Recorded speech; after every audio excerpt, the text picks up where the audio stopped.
Hi students, welcome back. ഇന്ന് നമ്മൾ ഇവിടെ ഡിസ്കസ് ചെയ്യാൻ പോകുന്നത് പ്രീവിയസ് ഇയേഴ്സ് ക്വസ്റ്റ്യൻ പേപ്പേഴ്സ് കഴിഞ്ഞ രണ്ട് ക്ലാസ്സിലും ചെയ്തതിന്റെ ബാക്കി ക്വസ്റ്റ്യൻസ് ആണ്. ഓക്കെ, അപ്പൊ നമുക്ക് ക്വസ്റ്റ്യൻസിലേക്ക് ഒന്ന് നോക്കാം. The circuit diagram of the potentiometer for determining the internal resistance of a cell is shown below. Okay, അപ്പൊ നമുക്ക് തന്നിരിക്കുന്നത് പൊട്ടൻഷ്യോമീറ്റർ ആണ്, ഇന്റേണൽ റെസിസ്റ്റൻസ് ആണ് കാണേണ്ടത്. Calculate the value of internal resistance of the cell. അല്ലെ, അതിന് എന്തൊക്കെ പ്രൊവൈഡ് ചെയ്തിട്ടുണ്ടെന്ന് നോക്കിയേ. ക്യാപിറ്റൽ ആർ ക്വസ്റ്റ്യനില് തന്നിട്ടുണ്ട്, ക്യാപിറ്റൽ ആർ 100 ohm എന്ന് തന്നിട്ടുണ്ട്. ഓക്കെ, പിന്നെ balancing length when the key is open തന്നിട്ടുണ്ട്, balancing length when the key is closed. Okay, അപ്പൊ കീ ഓപ്പൺ ആയിരിക്കുമ്പോ എന്തുവരെ സെല്ല് മാത്രമേ സർക്യൂട്ടിലുള്ളൂ. അപ്പൊ അതിന് കറസ്പോണ്ടിങ് ആയിട്ടുള്ള ബാലൻസിങ് ലെങ്ത് നമുക്ക് എഴുതാം. Balancing length L1 is equal to 60 centimetre എന്ന് തന്നിട്ടുണ്ട്. അപ്പൊ 60 സെന്റിമീറ്റർ. ഇനി എന്ത് ചെയ്യാണ്, കീ ക്ലോസ് ചെയ്തു. കീ ക്ലോസ് ചെയ്യുമ്പോൾ ആരും കൂടെ വരും, ഇത് മൊത്തത്തില് അല്ലെ, ഈ ഇന്റേണൽ റെസിസ്റ്റൻസ് ഉള്ള സെല്ലും ഈ ക്യാപിറ്റൽ ആറും രണ്ടും കൂടെ എന്ത് ചെയ്യുന്നു, സർക്യൂട്ടിൽ ഇൻട്രൊഡ്യൂസ്ഡ് ആയി. അപ്പോഴുള്ള ബാലൻസിങ് ലെങ്ത് തന്നിട്ടുണ്ട്. ഓക്കെ, അപ്പൊ നമുക്ക് ആ ബാലൻസിങ് ലെങ്തിനെ L2 ആയിട്ട് എടുക്കാം. L2 is equal to 58. Okay, ഇനി നമുക്ക് ക്യാപിറ്റൽ ആർ തന്നിട്ടുണ്ട്. Capital R is equal to 100 ohm. Okay, അത് തന്നിട്ടുണ്ട്. അപ്പൊ ഇന്റേണൽ റെസിസ്റ്റൻസിന്റെ ഇക്വേഷൻ എന്താ, പൊട്ടൻഷ്യോമീറ്ററിൽ നമ്മൾ പഠിച്ചതാണ് internal resistance. Internal resistance small r is equal to capital R into L1 minus L2 divided by L2. Capital R എന്ന് പറയുന്നത് 100 ആണ്. 100 into L1 60 മൈനസ് അല്ലെ 58 സെന്റിമീറ്റർ ആണ്. ഓക്കെ, 58 ഡിവൈഡഡ് ബൈ L2 എന്ന് പറയുന്നത് 58. ഓക്കെ, അപ്പൊ നമുക്ക് ഇവിടെ നിന്ന് എങ്ങനെ സോൾവ് ചെയ്യാം. ദാറ്റ്സ് ഈക്വൽ ടു 100 into 2 അല്ലെ, 60 മൈനസ് 58 എന്ന് പറഞ്ഞാൽ 2 വന്നു. 2 divided by 58 that's equal to 2 വെച്ച് നമുക്ക് ഇങ്ങോട്ട് ക്യാൻസൽ ചെയ്യാം. 2 ടൈംസ് വന്നു. അപ്പോ 18 ഉണ്ട്, 18ലേക്ക് 9 times 100 divided by 29. Okay, 100 by 29 എന്നാ കിട്ടിയത്. 100 by 29 ഇനി നമുക്കൊന്ന് സോൾവ് ചെയ്ത് നോക്കാം. 100 ഡിവൈഡഡ് ബൈ 29 നമുക്ക് സോൾവ് ചെയ്ത് നോക്കിയാൽ കിട്ടുന്നത് 3.45 അല്ലെ, ഏകദേശം 3.45 ആണ് വരിക. 3.45 എന്ത് വരും, ഓം എന്ന് കിട്ടി. അപ്പൊ ഇന്റേണൽ റെസിസ്റ്റൻസ്, സെല്ലിന്റെ ഇന്റേണൽ റെസിസ്റ്റൻസ് എത്രയാണ് കിട്ടിയിരിക്കുന്നത്, 3.45 ഓം എന്ന് കിട്ടി. നമുക്ക് ഇക്വേഷൻ അറിയാമെങ്കിൽ നമുക്ക് സോൾവ് ചെയ്യാവുന്നതാണ്. കീ ഓപ്പൺ ആയിട്ട് ഇടുമ്പോൾ ഉണ്ടാവുന്ന ബാലൻസിങ് ലെങ്ത് ആണ്. എന്ന് വെച്ചാൽ ഇത് ഓപ്പൺ ആയിട്ട് ഇടുമ്പോഴാണ് സർക്യൂട്ട് അല്ലെ, ഈ സെല്ല് മാത്രമേ ഉള്ളൂ. അപ്പോൾ ഉള്ള ബാലൻസിങ് ലെങ്ത് L1. രണ്ടും കൂടെ കൂട്ടി വരുമ്പോൾ ഉള്ള ബാലൻസിങ് ലെങ്ത് എന്ന് പറയുന്നത് L2. ഓക്കെ, അപ്പൊ എന്താ വരിക, നമുക്ക് അല്ലെ ഇക്വേഷൻ എഴുതുക, എന്നിട്ട് സോൾവ് ചെയ്ത് എഴുതുക. Okay, second question. അപ്പൊ നമുക്കൊരു സർക്യൂട്ട് ഇവിടെ തന്നിട്ടുണ്ട്. Find the effective resistance and current.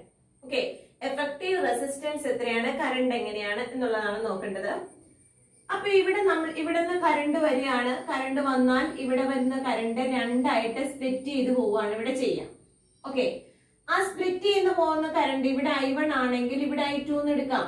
Okay, ഈ I2 എന്ന് പറയുന്ന കറണ്ട് ഇതിലൂടെ പോന്നു, ഇതിലൂടെ പാസ് ചെയ്ത് ഇങ്ങോട്ട് എത്തി അല്ലെ. അവിടെ ഇതിൽ കൂടെ പോരുമ്പോ വേറെ ബ്രാഞ്ച് ഒന്നുമില്ല, ഇതിൽ കൂടെ വന്നു കഴിഞ്ഞാൽ നേരെ ഇങ്ങോട്ടാണ് പോരുക ആണല്ലോ. അപ്പൊ I2ന്റെ പാത്ത് ഇതാണ്, I1ന്റെ പാത്ത് ഇതാണ്. എന്നിട്ട് I1 ഉം I2 കൂടെ ഇവിടെ വന്ന് ജോയിൻ ചെയ്ത് ഇങ്ങോട്ട് പോരും. അപ്പൊ നോക്കിയേ, ഈ ഈ I2 എന്ന് പറയുന്നത് ഈ 30ക്ക് ഈ 30ക്കും അല്ലെ സെയിം ആണ്. അപ്പൊ ഈ രണ്ട് 30s എങ്ങനെയായിരിക്കും, സീരീസ് കോമ്പിനേഷൻ ആണ് അല്ലെ. കറണ്ട് സെയിം ആയിട്ട് വരുന്നത് അവ എന്തായിരിക്കും, സീരീസ് കോമ്പിനേഷൻ ആണ്. അപ്പൊ ഇത് കണ്ടോ, ഇതിൽ കൂടെ വന്നു ഇങ്ങോട്ട് എത്തി. അപ്പൊ നമുക്ക് ഇവിടെ 30യും സീരീസ് കോമ്പിനേഷൻ ആണെങ്കിൽ RS എത്ര വരും, സീരീസ് കോമ്പിനേഷൻ്റെ R1 പ്ലസ് R2 എന്ന് പറഞ്ഞു കഴിഞ്ഞാൽ 30 പ്ലസ് 30 is equal to എത്ര വരും, 60. അപ്പൊ 60 ohm ആണല്ലോ. ഇനി ഞാൻ ഈ 30 പ്ലസ് 30 എന്ന് പറയുന്ന 60 ohmനെ ഇവിടെ നിന്ന് മായ്ച്ചിട്ട് ഞാൻ എന്ത് ചെയ്യുന്നു, പകരം 60 കണക്ട് ചെയ്യാണ് അല്ലെ. ഇവിടെ കണക്ട് ചെയ്തു, 60 ohm കണക്ട് ചെയ്തു. ഓക്കെ, അപ്പൊ ഇനി എന്തായിട്ട് വന്നു, ഇതല്ലേ I2. ഓക്കെ, അപ്പൊ ഇനി ഈ 30 ഈ 16 തമ്മിൽ എങ്ങനെയാണ് പാരലൽ ആണ് അല്ലെ? കറണ്ട് ഡിവിഷൻ നടന്നിട്ടുണ്ട്. അപ്പൊ അതുകൊണ്ട് ഈ 30 ഈ 60 എങ്ങനെ വന്നു? പാരലൽ ആണ്. അപ്പൊ പാരലൽ ആവുമ്പോൾ നമ്മൾ ഏത് ഇക്വേഷൻ യൂസ് ചെയ്യാം? 1/Rp is equal to 1/30 plus 1/60 അല്ലെ? 1/R1 plus 1/R2 ആണ്.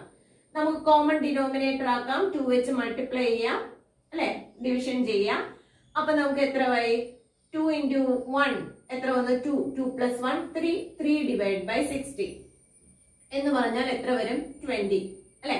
1/Rp is equal to 1/20 വന്നു. അപ്പൊ Rp is equal to എത്രയായിട്ട് വരും? 20 ഓം എന്ന് കിട്ടി.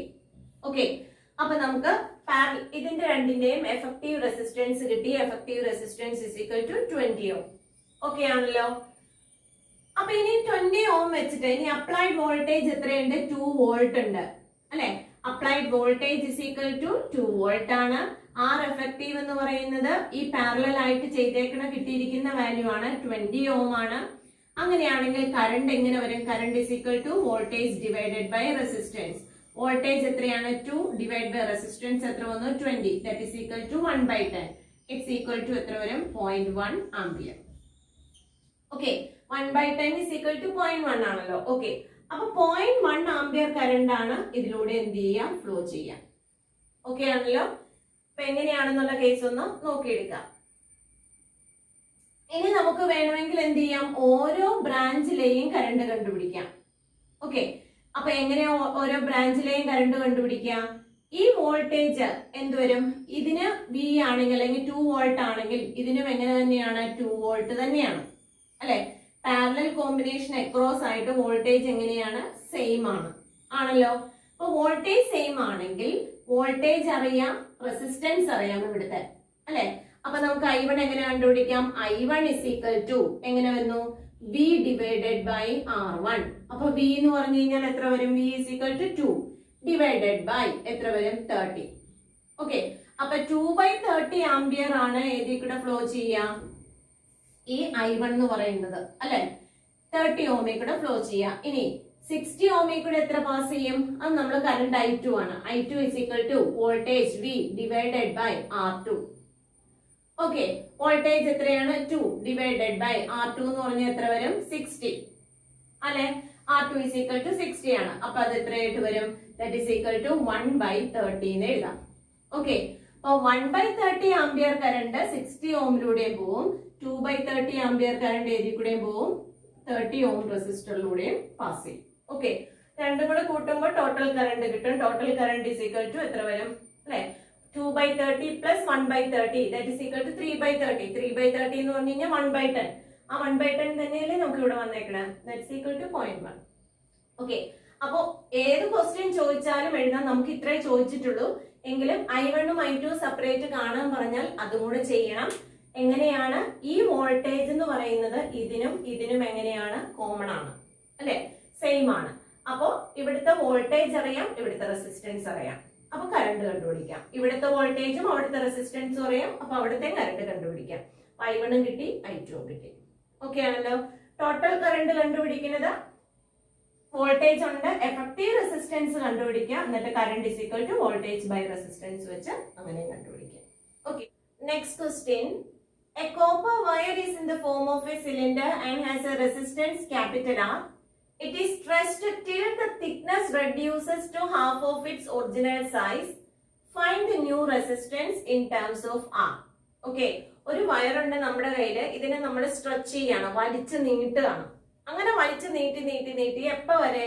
അതിന്റെ തിക്നെസ് എന്ത് ചെയ്യണം? തിക്നെസ് റെഡ്യൂസസ് ടു ഹാഫ് എന്ന് പറഞ്ഞു കഴിഞ്ഞാൽ റേഡിയസ് എന്തായി മാറി? ഹാഫ് ആയി മാറി അല്ലെ? റേഡിയസ് ഇനിഷ്യലി എത്രയായിരുന്നു? 6 ആണ്. ഇപ്പൊ ന്യൂ റേഡിയസ് എത്രയാണ്? R/2 ആയി. Radius reduces to half. Find the new resistance of in terms of capital R. Resistance ആണ് കാണാൻ പറഞ്ഞിരിക്കുന്നത്. റെസിസ്റ്റൻസ് ആറിന്റെ equation rho into L divided by A. Okay, ഇവിടെ റേഡിയസ് ആണ് തന്നിരിക്കുന്നത്. അങ്ങനെയാണെങ്കിൽ നമുക്ക് എന്ത് ചെയ്യാം? ഏരിയ ആണ് നോൺ അല്ലെ? ഏരിയ അറിയാം. അപ്പൊ ഏരിയ അറിയാമെങ്കിൽ നമുക്ക് എങ്ങനെ എഴുതാം? ഏരിയ വെച്ചിട്ട് അല്ലെ? വേറൊരു പ്രോബ്ലത്തിൽ നമ്മൾ ചെയ്തതാണ്. ഏരിയ വെച്ചിട്ട് മേളിലും താഴെ എന്ത് ചെയ്യാം? മൾട്ടിപ്ലൈ ചെയ്യാം. അപ്പൊ നമുക്ക് എടുക്കാം rho into area into length volume. Volume എപ്പോഴും എന്തായിരിക്കും? കോൺസ്റ്റന്റ് ആണ്. Divided by A square. അപ്പൊ റെസിസ്റ്റൻസിന്റെ ഇക്വേഷൻ നമ്മൾ ഇങ്ങനെയാക്കി എടുത്തു. റേഡിയസ് തന്നാൽ ഏരിയ ആണ് നോൺ ആയിട്ട് വരുന്ന ക്വാണ്ടിറ്റി. അപ്പൊ R is equal to rho V divide by A square. ഇനി നമുക്ക് ആർ ഡാഷ് കാണാം. R dash is equal to റോയും വിയും കോൺസ്റ്റന്റ് തന്നെയാണ് divided by A dash square അല്ലെ. അപ്പൊ ആർ ബൈ ആർ ഡാഷ് അല്ലെങ്കിൽ R dash by R, R dash divided by R is equal to rho V രണ്ടിടത്തും അല്ലെ rho V divided by A dash square divided by rho V divided by A square. അപ്പൊ എന്ത് വരും? Rho V cancel ആയി പോയിട്ട് A square divided by A dash square എന്ന് വരും. ആണല്ലോ. ഏരിയയുടെ ഇക്വേഷൻ നമുക്ക് അറിയാം. ഏരിയ എത്രയാണ്? പൈ ആർ സ്ക്വയർ ആണ്. അപ്പൊ ഈ ഏരിയ എന്ന് പറഞ്ഞു കഴിഞ്ഞാൽ പൈ ആർ സ്ക്വയർ ആണ് ഏരിയ. അതിന്റെ സ്ക്വയർ എ സ്ക്വയർ ഉണ്ടല്ലോ ഡിവൈഡഡ് ബൈ ഇതിന്റെ area pi into R by two the whole square അല്ലെ. R by two square the whole square വരും അല്ലെ. എ ഡാഷ് സ്ക്വയർ ഉണ്ട്. പൈ ആർ സ്ക്വയർ ആണ് റേഡിയസിന്റെ ഇക്വേഷൻ. അപ്പൊ pi into R by two square into എന്തായിട്ട് വരും? ദ ഹോൾ റേസ് ടു എത്ര വരും? 2 കൂടെ വരും. കാര്യം അറിയാലോ.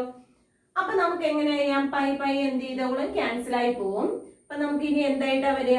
R square the whole square എന്ന് പറഞ്ഞാൽ R raise to 4 divided by ഇവിടെ എന്ത് വരും? ആർ സ്ക്വയർ അല്ലെ.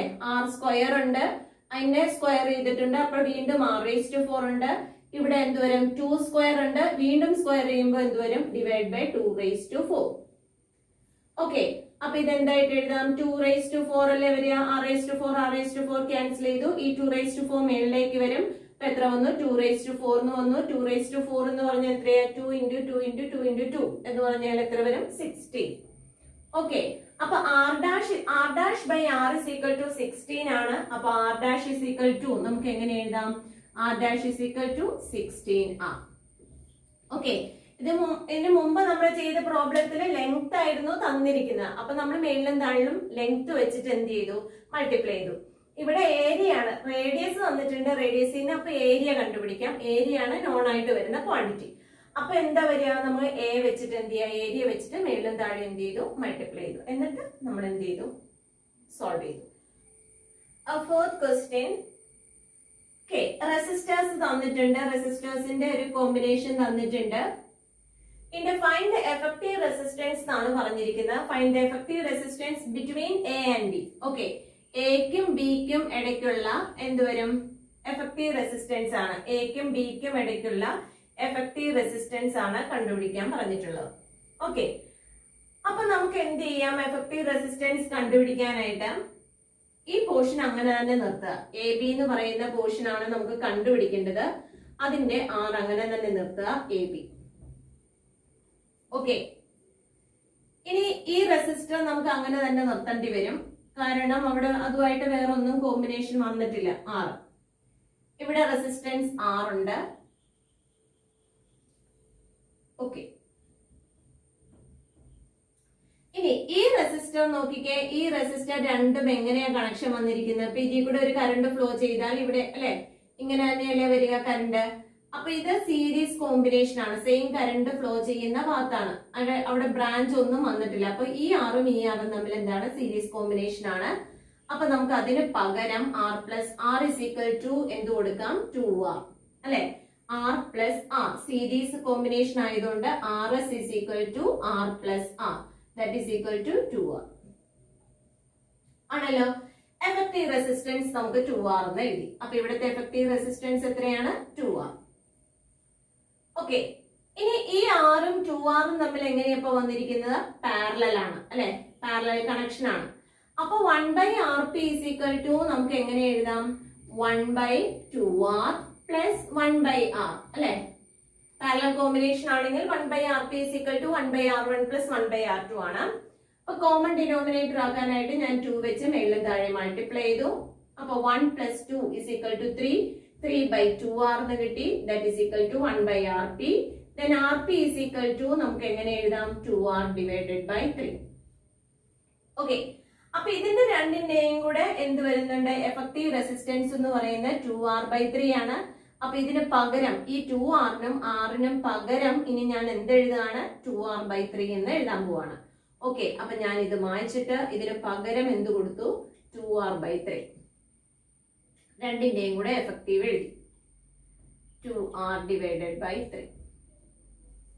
ഓക്കെ ആണല്ലോ. ഇനി നമുക്ക് അറിയേണ്ടത്, നമുക്ക് എ ബിക്ക് അക്രോസ് ആയിട്ടുള്ളതാണ് അറിയേണ്ടത്, എ ബിക്ക് അക്രോസ് ആയിട്ടുള്ള വോൾട്ടേജ് ഡ്രോപ്പ്. ഓക്കെ, അപ്പൊ ഇനി ഈ 2r/3യും r-ഉം തമ്മിൽ എങ്ങനെയാ വരിക? സീരീസ് കോമ്പിനേഷൻ അല്ലേ വരിക. ഇതിനെ നമ്മൾ തൊടണ്ട, ഇപ്പൊ ലാസ്റ്റ് നമുക്ക് ചെയ്താൽ മതി. ഇപ്പൊ ഈ r-ഉം 2r/3യും തമ്മിൽ അല്ലെ ഇങ്ങനെയല്ലേ വരിക, അവിടെ പ്രത്യേകിച്ച് ബ്രാഞ്ചിങ് ഒന്നും നടന്നിട്ടില്ല ഇനി. അപ്പൊ r-ഉം 2r/3യും സീരീസ് കോമ്പിനേഷൻ ആണ്. അപ്പൊ effective resistance is equal to നമുക്ക് എങ്ങനെ എഴുതാം? r plus 2r/3. Okay, common denominator ആക്കാൻ 3 വെച്ച് ഞാൻ എന്ത് ചെയ്തു? മൾട്ടിപ്ലൈ ചെയ്യുകയും ഡിവൈഡ് ചെയ്യുകയും ചെയ്തു. അപ്പൊ എനിക്ക് എത്ര കിട്ടി? 5r/3 എന്ന് കിട്ടി. എഫക്റ്റീവ് റെസിസ്റ്റൻസ് അത്ര കിട്ടി. ഓക്കെ, എവിടെത്തത്? ഈ r-നും 2r/3ക്കും ഇടയ്ക്കുള്ളത്. അപ്പൊ വീണ്ടും ഞാൻ എന്ത് ചെയ്യാണ്? ഈ കണക്ഷൻ അങ്ങ് മാറ്റിയിട്ട് ഇതിന് പകരം എന്ത് കൊടുക്കാണ്? എഫക്റ്റീവ് റെസിസ്റ്റൻസ്, അവിടുത്തെ എഫക്റ്റീവ് റെസിസ്റ്റൻസ് കൊടുത്തു. ഏത്? 5r/3. ഓക്കെ, ഇനി ഈ 5r/3യും r-ഉം തമ്മിൽ എങ്ങനെയാ വരിക? 5r/3യും r-ഉം തമ്മിൽ പാരലൽ ആണല്ലോ. അപ്പൊ വീണ്ടും പാരലൽ കോമ്പിനേഷൻ കൊടുക്കാം. പാരലൽ കോമ്പിനേഷന്റെ എഫക്റ്റീവ് റെസിസ്റ്റൻസ് എങ്ങനെയാ വരിക? 1/rp is equal to എത്ര വരും? 1/r1 plus 1/r2. Okay, that is equal to നമുക്ക് എങ്ങനെ എഴുതാം? 1/5r divided by 3. Divide by 3 ഞാൻ മേളിലേക്ക് കൊണ്ടുപോയി, പ്ലസ് ഇവിടെ എന്തുണ്ട്? 1/r അല്ലെ. അപ്പൊ നമുക്കിനി എന്ത് വരണം? കോമൺ ഡിനോമിനേറ്റർ വരണം. കോമൺ ഡിനോമിനേറ്റർ വരാനായിട്ട് ഞാൻ എന്ത് ചെയ്തു? 5 വെച്ചിട്ട് മൾട്ടിപ്ലൈ ചെയ്യുകയും ഡിവൈഡ് ചെയ്യുകയും ചെയ്തു. ഓക്കെ, അപ്പൊ അങ്ങനെ മൾട്ടിപ്ലൈ ചെയ്യുകയും ഡിവൈഡ് ചെയ്യുകയും ചെയ്തപ്പോ എന്ത് വന്നു? 5 plus 3 എത്ര വന്നു? 8. അപ്പോ 8 divided by 5r വന്നു. ഓക്കെ, അപ്പൊ 1/rp is equal to 8 divided by 5r ആണ്. അങ്ങനെയാണെങ്കിൽ rp is equal to എത്ര വരും? 5r divided by 8 എന്ന് എടുക്കാം. ഓക്കെ, അപ്പൊ ഓരോ സ്റ്റെപ്പ് ബൈ സ്റ്റെപ്പ് ആയിട്ട് നമ്മൾ സോൾവ് ചെയ്തെടുക്കണം. ആദ്യം ഇത് രണ്ടും സീരീസ് ആയിട്ട് വന്നു, ഇത് രണ്ടും സീരീസ് ആയിട്ട് വരുമ്പോ 2r വന്നു. ആ 2r-ഉം r-ഉം തമ്മിൽ പാരലൽ ആയിട്ട് വന്നു. അപ്പൊ അവിടുത്തെ എഫക്റ്റീവ് റെസിസ്റ്റൻസ് കാണുക. ഇനി ആ എഫക്റ്റീവ് റെസിസ്റ്റൻസും ഈ r-ഉം തമ്മിൽ എന്ത് വന്നു? സീരീസ് ആയിട്ട് വന്നു. ഇനി അപ്പൊ ആ എഫക്റ്റീവ് റെസിസ്റ്റൻസും പിന്നെ എന്ത് ചെയ്യും? എഫക്റ്റീവ് റെസിസ്റ്റൻസ് പറഞ്ഞാൽ 5r/3. ആ 5r/3യും ഈ താഴെ കിടക്കുന്ന എ ബി എന്ന് പറയുന്ന പോർഷൻ ആണ് ചോദിച്ചിരിക്കുന്നത്. അത് ലാസ്റ്റേ ചെയ്യാവുള്ളൂ. എ ബി എന്ന് പറയുന്ന പോർഷൻ ലാസ്റ്റ് സോൾവിങ്ങിലെ ആ അല്ലെ, ആ in between A and B ഉള്ള ആ പോർഷൻ വരാവുള്ളൂ. അപ്പൊ 5r/3യും r-ഉം തമ്മിൽ എന്ത് വന്നു? പാരലൽ വന്നു. അപ്പൊ നമ്മൾ എന്ത് ചെയ്യാം? എഫക്റ്റീവ് റെസിസ്റ്റൻസ് കണ്ടുപിടിക്കുക. ഓക്കെ, മൊത്തം സോൾവ് ചെയ്തിട്ട് ലാസ്റ്റ് എ ബി പോർഷൻ എടുക്കാവുള്ളൂ. ഓക്കെ, ഫിഫ്ത് ക്വസ്റ്റ്യൻ അതും ഒരു സർക്യൂട്ട് തന്നെയാണ് നമുക്ക് തന്നിരിക്കുന്ന. സർക്യൂട്ട് കണ്ടല്ലോ, 100 ohm ഉണ്ട്, 50 ohm, 75 ohm, 50 ohm. Okay, find the effective resistance. Okay, effective resistance കണ്ടുപിടിക്കാനാണ് ഫസ്റ്റ് ക്വസ്റ്റ്യൻ. എഫക്റ്റീവ് റെസിസ്റ്റൻസ് എങ്ങനെ കണ്ടുപിടിക്കാം അല്ലെ? കണ്ടുപിടിക്കാനായിട്ട് നോക്കുമ്പോ കറണ്ട് ഇതിൽ വഴി വന്നു. ഇവിടെ വന്ന കറണ്ട് ഇങ്ങനെ ഇങ്ങനെ രണ്ടായിട്ട് കട്ട് ചെയ്തു അല്ലെ, ഡിവൈഡ് ചെയ്തു പോയി. ഇവിടെ എത്തുന്ന കറണ്ട് ഇവിടെയും ഇവിടെയും രണ്ടായിട്ട് ഡിവൈഡ് ചെയ്തു പോയി. അപ്പോ ഈ റെസിസ്റ്ററും ഈ റെസിസ്റ്ററും തമ്മിൽ എങ്ങനെയായി? പാരലൽ ആണ്. കറണ്ട് ഡിവിഷൻ വന്നാൽ അപ്പൊ തന്നെ പാരലൽ കോമ്പിനേഷൻ ആണെന്ന് വിചാരിച്ചോളാം. ഇവ തമ്മിൽ പാരലൽ അല്ലെ. അപ്പൊ എഫക്റ്റീവ് റെസിസ്റ്റൻസ് എങ്ങനെ കണ്ടുപിടിക്കും? 1/rp is equal to 1/50 plus 1/75. Okay ആണല്ലോ. ഇനി കോമൺ ഡിനോമിനേറ്റർ ആക്കാനായിട്ട് നമ്മൾ എന്ത് ചെയ്തു? ഞാനൊരു 2 വെച്ച് മൾട്ടിപ്ലൈ ചെയ്യാണ്, ഇൻറ്റു 2. ഇവിടെ നമ്മൾ എന്ത് ചെയ്തു? 3 വെച്ച് മൾട്ടിപ്ലൈ ചെയ്യുകയും ഡിവൈഡ് ചെയ്യുകയും ചെയ്തു. ഓക്കെ, അപ്പൊ എത്ര വരും? 3 divided by 150 plus 2 divided by 150. അപ്പൊ 5 divided by എത്ര കിട്ടി? 150 എന്ന് കിട്ടി. That is equal to അല്ലെ 30, 1/30 എന്ന് കിട്ടി. rp is equal to എത്രയായിട്ട് വരും? rp is equal to 30. Okay ആണല്ലോ. അപ്പൊ rp is equal to നമുക്ക് എത്ര വന്നു? 30 ohm എന്ന് കിട്ടി അല്ലെ. ഇതിന്റെ രണ്ടിന്റെയും എഫക്റ്റീവ് റെസിസ്റ്റൻസ് 30 ohm ആണ്. ഇനി ആ 30 ohmഉം ഈ 50 ഓമും തമ്മിൽ വീണ്ടും എന്തായിട്ട് വരും, പാരലൽ ആണ്.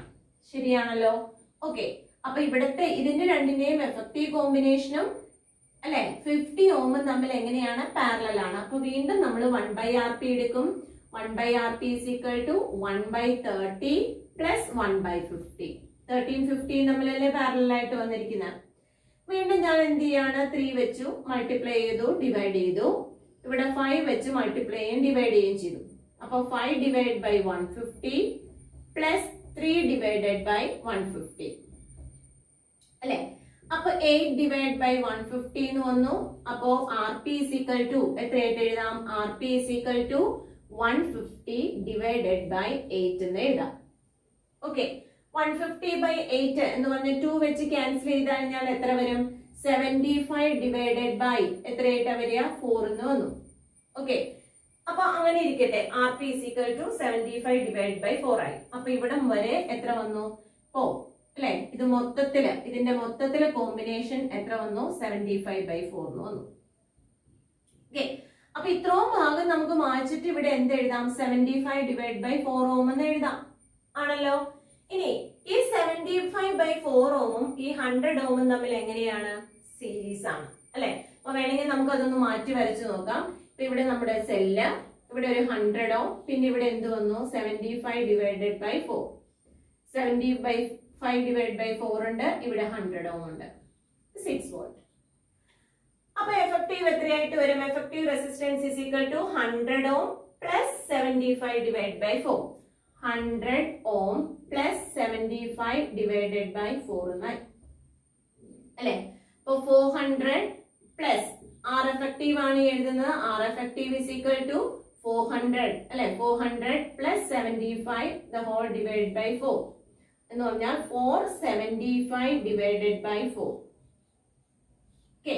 475 ഡിവൈഡ് ബൈ 4 നിങ്ങൾ എന്ത് ചെയ്യുക, ഡിവിഷൻ ചെയ്തിട്ട് വാല്യൂ എത്രയാണെന്ന് എഴുതുക. 475 ഡിവൈഡ് ബൈ 4 എന്ന് പറഞ്ഞു കഴിഞ്ഞാൽ എത്രയായിട്ട് വരും അല്ലെ, 100 and something വരും. ആണല്ലോ? ഓക്കെ. അപ്പൊ അതിന്റെ വാല്യൂ എത്രയാന്ന് വെച്ച് കഴിഞ്ഞാൽ അതിന് എഴുതിക്കൊള്ളുക.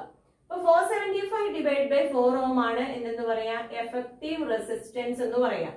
അപ്പൊ ആദ്യത്തെ ആൻസർ ആയി. ആദ്യത്തെ ആൻസർ എത്രയാണ്, 475 ഡിവൈഡഡ് ബൈ 4, അത്രയും ഓം ആണ്. ഓക്കെ ആണല്ലോ? ഇനി നമുക്ക് കണ്ടുപിടിക്കേണ്ടത് കറന്റ് ത്രൂ 75 ഓം ആണ്. അപ്പൊ കറന്റ് ത്രൂ 75 ഓം കണ്ടുപിടിക്കാനായിട്ട് നമ്മൾ ഇവിടെ എന്ത് ചെയ്യും, ഇവിടെ നമുക്കറിയാം, നോക്കിയേ, ഈ 50 ഓമും ഈ 75 ഓമും അതുപോലെ തന്നെ ഈ അഗൈൻ 50 ഓം എങ്ങനെയാണ്, പാരലൽ ആണ് അല്ലെ. പാരലൽ ആണെങ്കിൽ നമുക്ക് എന്ത് ചെയ്യാം, പാരലൽ ആണെങ്കിൽ വോൾട്ടേജ് എന്തായിരിക്കും, സെയിം ആണ്. അപ്പൊ വോൾട്ടേജ് സെയിം ആണ് മൂന്നെണ്ണത്തിന്റെ കേസ്. നമുക്ക് ഏതിൽ കൂടെയുള്ള കറണ്ട് വേണമെങ്കിലും കണ്ടുപിടിക്കാം. ഇപ്പൊ 50 ഓമിൽ കൂടെയുള്ള കറണ്ട് ആണെങ്കിൽ എന്ത് വരും, വോൾട്ടേജ് അറിയാം, റെസിസ്റ്റൻസ് അറിയാം. അപ്പൊ കറണ്ട് നമുക്ക് ഇത് I1 ആയിട്ട് എടുത്താലോ. I1 എന്ന് പറയുന്ന current I1 is equal to voltage divided by resistance R1 ആയിട്ട് എടുക്കാം. അപ്പൊ വോൾട്ടേജ് എന്ന് പറയുന്നത് 6 ഡിവൈഡ് ബൈ 50. 6/50 ആണ് അവിടുത്തെ കറണ്ട്, അത്രയും ആംപിയർ അല്ലെ. I2 എന്ന് പറയുന്നത് എത്ര വരും, 75 ആണ് അവിടുത്തെ റെസിസ്റ്റൻസ്. അപ്പൊ എത്ര വരും, V divided by R2 that is equal to 6 divide by 75. അത്രയും ആംപിയർ ആണ് അവിടുത്തെ എന്തെന്ന് പറയാ കറണ്ട്. ഇനി ഇവിടുത്തെ കറണ്ട് എത്ര കണ്ടുപിടിക്കാം, I3 is equal to V divided by R3 ആയിട്ട് എടുക്കാം. That is equal to 6 divide by 50. കാരണം എന്താ, ഇവിടുത്തെ എല്ലാം വോൾട്ടേജ് എങ്ങനെയാണ്, സെയിം ആണ്. വോൾട്ടേജ് സെയിം ആയതുകൊണ്ട് നമുക്ക് എന്ത് ചെയ്യാം, അവിടുത്തെ റെസിസ്റ്റൻസും അറിയാം. അപ്പൊ current is equal to V divided by എന്തുവരും, R ചെയ്യാം. അപ്പൊ നമുക്ക് ഓരോന്നും കിട്ടും.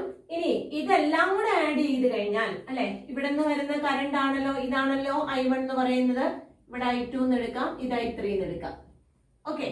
അപ്പൊ ടോട്ടൽ കറണ്ട് I എന്ന് പറയുന്നത് എങ്ങനെ എടുക്കാം, total current I is equal to I1 plus I2 plus I3. Okay. അത് നമുക്ക് എങ്ങനെ എഴുതാം, 6/50 plus 6 അല്ലെ, 7 6 divided by 75 plus എന്ത് വരും, 6 divided by 50. Okay. Common denominator ആക്കുക, എന്നിട്ട് സോൾവ് ചെയ്യുക. കോമൺ ഡിനോമിനേറ്റർ ആക്കാൻ ഞാൻ ഇവിടെ into 3 ചെയ്തു. അപ്പൊ 18 divided by 150. ഇവിടെ 2 ചെയ്തു, into 2 ചെയ്തു. അപ്പൊ എത്ര വരും 12 ഡിവൈഡഡ് ബൈ 150 പ്ലസ് ഇവിടെ വീണ്ടും 3 അല്ലെ ഇൻറ്റു 3 അപ്പൊ എത്ര വരും 18 ഡിവൈഡഡ് ബൈ 150. ഓക്കെ, അപ്പൊ 18 പ്ലസ് 12 എന്ന് പറഞ്ഞു കഴിഞ്ഞാൽ എത്ര വരും 30. 30 പ്ലസ് 18 എന്ന് പറഞ്ഞു കഴിഞ്ഞാൽ 48 വരും അല്ലെ. 10 20 30 40 48. ഓക്കെ, 48 വന്നു. 48 ഡിവൈഡ് ബൈ 150 എന്ന് നമുക്ക് വരും. ഓക്കെ, അത്രയും ആംബിയർ. ഇനി വേണമെങ്കിൽ നമുക്ക് അത് എന്ത് ചെയ്യാം, ഒന്ന് സോൾവ് ചെയ്യാം. ഓക്കെ, സോൾവ് ചെയ്ത് എഴുതിയാലും മതി. അപ്പൊ നമുക്ക് ഏതിൽ കൂടെയുള്ള കറണ്ട് വേണമെങ്കിലും കണ്ടുപിടിക്കാം. നമ്മളോട് ഇവിടെ ചോദിച്ചിരിക്കുന്ന കറണ്ട് ത്രൂ 75 ആണ്. കറണ്ട് ത്രൂ 75 എന്ന് പറയുമ്പോൾ I2 6 ഡിവൈഡഡ് ബൈ 75. അതിനൊന്ന് സോൾവ് ചെയ്തെടുത്ത് എഴുതുക. ഓക്കെ, വളരെ സിമ്പിൾ ആയിട്ടാണ്. നമുക്ക് ആ കോൺസെപ്റ്റ് ഒന്ന് കിട്ടിക്കഴിഞ്ഞാൽ വളരെ സിമ്പിൾ ആയിട്ട് ചെയ്യാവുന്ന ക്വസ്റ്റ്യൻ ആണ്. ഓക്കെ, അപ്പൊ എവിടെ കണ്ടാലും എന്ത് ചെയ്യാം, നമ്മുടെ സർക്യൂട്ട് കണ്ടാലും ഏത് സർക്യൂട്ട് കണ്ടാലും നമ്മൾ അതൊന്ന് ചെയ്യാനായിട്ട് ശ്രമിക്കുക. അപ്പോൾ ഇതെല്ലാ ക്വസ്റ്റ്യൻസും നമ്മളിപ്പോ ഡിസ്കസ് ചെയ്തിരിക്കുന്ന ക്വസ്റ്റ്യൻസ് എല്ലാം, പ്രോബ്ലം ക്വസ്റ്റ്യൻസ് എല്ലാം വന്നിരിക്കുന്നത് പ്രീവിയസ് ഇയേഴ്സ് ക്വസ്റ്റ്യൻ പേപ്പേഴ്സിൽ നിന്നാണ്. ഓക്കെ, പിന്നെ തിയറി പാർട്ട് നന്നായിട്ട് പഠിക്കുക. തിയറി പാർട്ടിൽ നമ്മൾ ഡിസ്കസ് ചെയ്തിരിക്കുന്ന കാര്യങ്ങളെല്ലാം തന്നെ വന്നിട്ടുണ്ട്. ആ പോർഷൻ നന്നായിട്ട് പഠിക്കാം. നമ്മൾ ഡിസ്കസ് ചെയ്തിരിക്കുന്ന പോർഷൻസ്, തിയറി ക്ലാസ്സിൽ ഡിസ്കസ് ചെയ്തിരിക്കുന്ന പോർഷൻ വീണ്ടും ഞാൻ ഡിസ്കസ് ചെയ്തിട്ടില്ല. കാരണം അത് എന്തുവരും, ഡിഡക്ഷൻ ഓഫ് ഓംസ് ലോ ചോദിച്ചിട്ടുണ്ട് എക്സാമിന്, ലിമിറ്റേഷൻസ് ഓഫ് ഓംസ് ലോ ചോദിച്ചിട്ടുണ്ട്. പിന്നെ അതുപോലെ തന്നെ നമുക്ക് എന്തുവരും, internal resistance of a cell, metre bridge, okay, ഇങ്ങനെയുള്ള കാര്യങ്ങളെല്ലാം എക്സാമിന് ചോദിച്ചിട്ടുള്ള ക്വസ്റ്റ്യൻ ആണ്. What is the principle of Wheatstone's bridge, okay, Kirchhoff's laws എന്താന്ന് എഴുതുക. ഇതെല്ലാം തന്നെ നമ്മൾ ആ വീഡിയോസിൽ ഡിസ്കസ് ചെയ്തിരിക്കുന്ന എല്ലാ പോർഷൻസും തന്നെ എക്സാമിന് ചോദിച്ചിട്ടുണ്ട്. അപ്പോൾ പ്രോബ്ലംസ് ആയിട്ട് ഇങ്ങനെ കിടക്കുന്ന കാര്യങ്ങൾ, പ്രോബ്ലം ആണല്ലോ കൂടുതൽ ഡിസ്കസ് ചെയ്യാനായിട്ട് നിങ്ങൾക്ക് വേണ്ടി വരിക. അപ്പൊ അതുകൊണ്ടാണ് ഞാൻ ഇതെല്ലാം ഡിസ്കസ് ചെയ്തത്. അപ്പോൾ നന്നായിട്ട് ചെയ്ത് പഠിക്കാം. I think these questions are clear for you. If you like this video, please subscribe and enable the bell button.